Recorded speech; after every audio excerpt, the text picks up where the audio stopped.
قرآن مجید کا یہ مقام ایسا ہے کہ جہاں پر ہر مالدار کو، دولت مند کو، صاحب ثروت کو، اہل ثروت کو، صاحب حیثیت کو، جس کو اللہ نے مال دیا ہے، اس کو 5 نصیحتیں قرآن نے کی ہیں، 5 نصیحتیں، اور بڑی اہم نصیحتیں۔ اذ قال له قومه لا تفرح ان اللہ لا يحب الفرحین، پہلی نصیحت قرآن کی مالداروں کو کبھی اکڑنا نہیں۔ دولت کے آ جانے کے بعد بہت ممکن ہے کہ تکبر آ جائے، یہ پہلی نصیحت ہے مالداروں کو۔ دوسری نصیحت وَابْتَغِ فِيمَا آتَاكَ اللَّهُ الدَّارَ الْآخِرَةَ، تمہیں اللہ نے دولت دی ہے، تمہارے پاس ایک بہت بڑا موقع ہے جو اللہ نے تمہیں دیا ہے، اوروں کو نہیں دیا۔ وہ کیا؟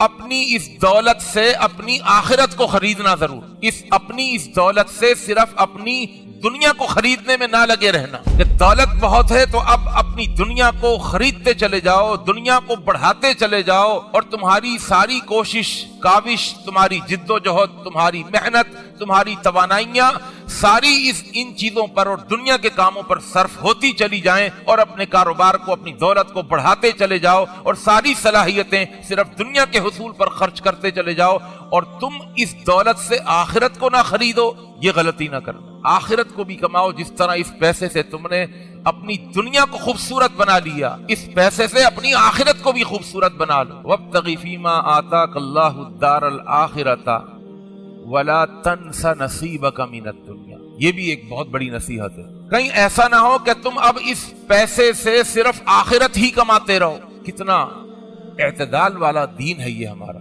ربنا آتنا فی الدنیا حسنہ وفی الآخرۃ حسنہ ولا تنس نصیبک من الدنیا، دنیا میں بھی اس پیسے کو اپنے اوپر خرچ کرو۔ ایسا نہیں کہ بیوی اور بچے وہ رل رہے ہیں، پریشان ہو رہے ہیں، اور آدمی بس اللہ کے راستے میں اپنے پیسے کو خوب لٹا رہا ہے باہر، اور خود پریشان ہے، بیوی اور بچوں کو پریشان کر کے رکھا ہوا ہے۔ ایسا نہ کرے۔ ولا تنس نصیبک من الدنیا، دنیا کے اندر بھی اللہ نے جو نعمتیں دی ہوئی ہیں وہ نعمتیں اپنے اوپر استعمال کرو۔ ولا تنس نصیبک من الدنیا، 3 نصیحتیں۔ چوتھی نصیحت وَأَحْسِن كَمَا أَحْسَنَ اللَّهُ إِلَيْكَ، عدل سے نکل کر احسان کے درجے پر آ جاؤ۔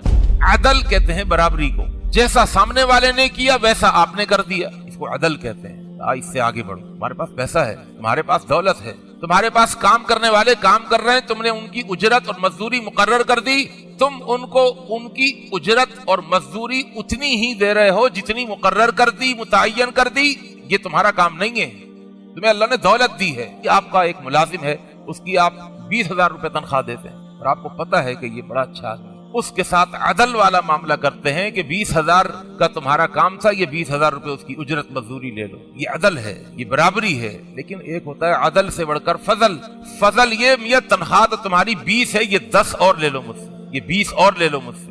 یہ ہے فضل والا معاملہ، یہ ہے احسان والا معاملہ۔ اور 5ویں نصیحت وَلَا تَبْغِ الْفَسَادَ فِي الْأَرْضِ إِنَّ اللَّهَ لَا يُحِبُّ الْمُفْسِدِينَ۔ جب انسان کے پاس دولت آ جاتی ہے تو انسان زمین میں بڑے فساد مچاتا ہے، بڑے فساد برپا کرتا ہے، کیونکہ پیسہ ہے۔ پیسے کے نشے میں مست ہو کر وہ کبھی کسی کی عزت سے کھیل رہا ہوتا ہے، کبھی کسی کی عزت کا جنازہ نکال رہا ہوتا ہے، کبھی کسی کا حق مار کے بیٹھ جاتا ہے، پتہ ہے کہ یہ مجھ سے اپنا حق لے ہی نہیں سکتا۔ وہ کبھی اس کے ساتھ، کبھی اس کے ساتھ، کبھی اس کے ساتھ، ہر ایک سے لڑ کر بیٹھا ہوا ہے، اور اس کو معلوم ہے میرا کوئی کچھ نہیں بگاڑ سکتا، اور اس نے فساد مچایا ہوا ہے، اس لیے کہ پیسہ اور دولت اس کے پاس ہے، ہولڈنگ پاور ہے اس کے پاس۔ تو بس یہ چیزیں ایسی ہیں کہ جس سے زمین پر فساد مچتا ہے۔